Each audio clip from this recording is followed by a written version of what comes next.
خانیا تو کجا به دنیا آمدی؟ خانیاباد، پایین شهر. من و مسعود زعفرانیه به دنیا آمدیم، بالای شهر.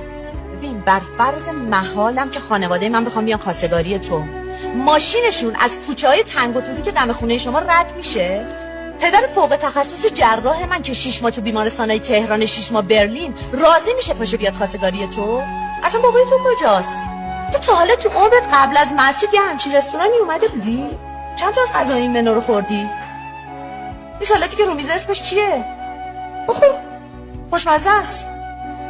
من نمیخوام تو رو تحقیر کنم، من فقط میخوام واقعیت رو اونجوری که هست ببینی، نه اونجوری که تو خیالاتت میگذره. 1% اگه شما دوتا ازدواج کنید، البته اگه اون روز من مرده باشم که شما دوتا ازدواج کنید، توی مراسمتون یه لشکر آدم حسابی و دکتر و مهندس و استاد دانشگاه از طرف ما هستن، اون وقت داداش کوچیکی تو به فکر اینه که جیب کدومشون رو اول بزنه.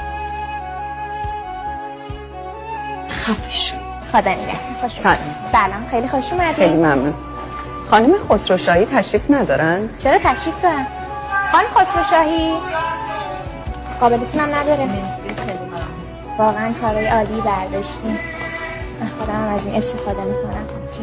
میدونستی من اینجام؟ آلزایمر که ندارم. 4 سال پیشم اینجا مال شما بود نه؟ چی کار میکنی؟ زندگی. عجله داری؟ بله. گفتم اگه عجله نداری بریم بالا یه قهوه بخوریم. عجله دارم. اینا مال خانومه؟ قابلی نداره ببر. 1360. چرا یه شکلی شدی؟ چه شکلی؟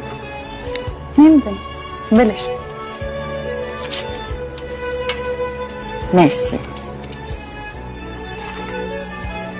اینو بدیم به کارگرتون، عطرای منو بیارتون باشی. خیلی ممنون خانم، خیلی ممنون. خدا